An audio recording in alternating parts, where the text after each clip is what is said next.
რეჟიმის შინაგან საქმეთა მინისტრმა დღეს სპეცრაზმი და წყლის ჭაბლის მანქანები ერთი პატიმრის გამო სრულ მზადყოფნაში მოიყვანა განსაკუთრებულ დავალებათა დეპარტამენტის ათობით ავტობუსი და ნიღბიანი სპეცრაზმელები. თბილისის პოლიციის სამმართველოს ეზოში იყვნენ მობილიზებულები. ნიკა მელიას გამო სპეცრაზმმა მთელი შენობა ალყაში მოაქცია. განსაკუთრებული მობილიზება რატო გააქვთ? ვერ გეტყვით. არის ცით? ასე ესეთი მობილიზება გახსოვთ ბოლო დროს? სამმართველოს ეზოში?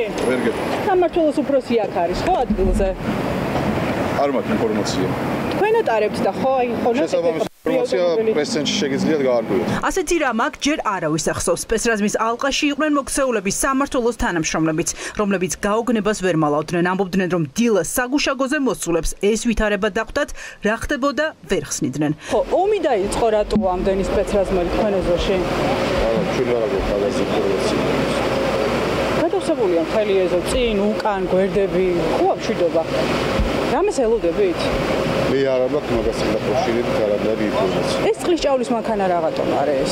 ანუ რამე აქცია იყო თქვენთან? არა, ვკითხულობ, რამე აქცია იყო თქვენთან სამმართველოს ეზოში? მე დღეს მოვიდი სამსახურში და ესეთ დამკვიდრდა. ბრძანების მოლოდინში იყვნენ თავად სპეცრაზმელების, თუმცა კითხვაზე ვის იცავდნენ ან ვის დასარბევად გამოიყვანა ისინი მინისტრმა, პასუხს ვერ გვცემდნენ. მობილიზება ომი იწყება? მართლა? ჩვენ რატო არ ვიცით არაფერი? მელიას გამოხართ აქ ამდენის მობილიზებული, აი რა გითხეს რატო გამოგიყვანეთ? ძალიან ბევრი ხარ. გაწიე და მე ვილაპარაკებ. ამ დაკავშირებით ხართ მობილიზებული ამდენი, შეგიძლიათ მითხრათ? მელიას გამო შეგაწუხათ მინისტრმა ამდენი ადამიანი? დილიდან ნიკა მელიას გამო საგანგებო მდგომარეობა იყო გამოცხადებული თბილისის საქალაქო სასამართლოში. შენობა ჩაკეტეს. მანდატურების შიდა ტერიტორიაზე სხვა პროცესებზე მისულ ადამიანებსაც კი არ უშვებდნენ. შენობის შიდა ტერიტორიაზე აკრძალეს ტელეოპერატორების და ფოტოგრაფების მუშაობაც.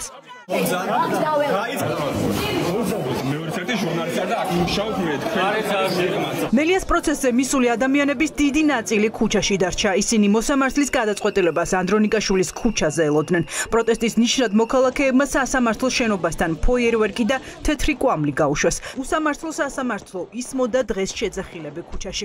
ვინც მყარად გრძნობს თავს და საკუთარ ძალაუფლებაში არის დარწმუნებული, ასე სამარცხვინოთ არ იქცევა და ელემენტარულად სასამართლო პროცესზე დასწრების შესაძლებლობას არ ზღუდავს. ხედავთ, რომ არანაირი განსაკუთრებული გარემოება არ არის, მათთვის ნებისმიერი ტიპის დამატებითი საჯაროობა, დამატებითი აქტიურობა, ადამიანების კიდევ უფრო მეტი მონაწილეობა ამ პროცესში არის პრობლემა. ეს პრაქტიკულად ნიკა მელია ჩასაფრებით, ძალადობით, მის თანხლებ პირებს ჩამოართვეს ტელეფონები იმისთვის, რომ კადრი არ ყოფილიყო, ათობით ადამიანი ჩაუსაფრდა და ძალადობით გაიტაცეს ნიკა მელია. ეს არის აი მყალბი ძალის დემონსტრირების სურვილი. სინამდვილეში არანაირ ძალას უკვე აღარ ფლობს ივანიშვილი და ეს ჩანს მათ მოქმედებებში, მათ განცხადებებში. მაფიოზური სახელმწიფოს ჩამოყალიბების კლასიკური ნიმუში არის,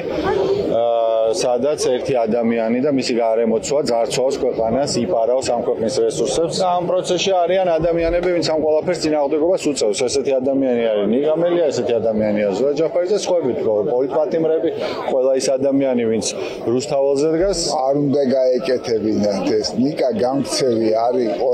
ამით თვითონ მოიჭრეს თავი. აბსოლუტურად. თუ ვისაც არ უნდოდა აქციებზე მისვლა, ისინიც გამოვლენ ნაცი. სასამართლოში დღეს განსაკუთრებული აგრესიით მანდატურები გამოირჩეოდნენ. ფიზიკურად უსწორდებოდნენ ჟურნალისტებს, ვინც ხდომის გასაშუქებლად იყო მისული. მედიაზე მანდატურებთან ერთად ძალადობდა პოლიციაც. ვინ ხარ? რატომ მიყოდი? ვინ ხარ? რატო ვინ ხარ? რა უფლებით მაქვს? ნიკა მელიას პატიმრობაში გაშვებას სასამართლოსთან შეკრებილები პროტესტით შეხვდნენ. ოპოზიციის ლიდერი ციხეში მხოლოდ იმის გამო გაუშვეს, რომ არალეგიტიმური პარლამენტის კომისიის ხდომაზე არ მივიდა. მოსამართლე მაია კოპალეიშვილი, რომელმაც საქართველოს მთავარ სასამართლოში წლები გაატარა, ამბობს, რომ ეს პოლიტიკური დაკვეთის შესრულება. ჩვენ მოვისმინეთ მოსამართლის სრულად ისეთი კითხვა, რომელიც საერთოდ არ იყო კავშირში დღევანდელ საქმესთან, მაგალითად აპირებდა თუ არა ნიკა მელია გადახდას იმ პერიოდში, რა პერიოდი დარჩა 12 საათამდე გუში. გუშინ ჩვენ უნდა გამოვიდეთ იმ ფაქტობრივი გარემოებებიდან, რის წინაშეც აღმოჩნდით. ჩვენ ფაქტობრივად დავინახეთ, რომ ნიკა მელია კი არ დააკავეს გუშინ, გაიტაცეს გუშინ და თან გაიტაცა ვინ სახელმწიფომ. ჩვენ არ უნდა გქონდეს მოლოდინები, რომ ეს სასამართლო და ეს მოსამართლეები რაიმე სამართლიანს და დამოუკიდებელ და მიუკერძოებელ გადაწყვეტილებას მიიღებენ. ისინი მიიღებენ იმ გადაწყვეტილებას, რაც აწყობს ქართულ ოცნებას, რაც არის ქართული ოცნების რუსული რეჟიმის დაკვეთა. ნიკა მელია შემდეგ ახლა უკვე ნიკა გვარამია შეერია მას გირაოს გადახდისვა და 7 ივნის ეწურება. უცნობია, როდის ჩანიშნავს მოსამართლე გვარამიას პროცესს.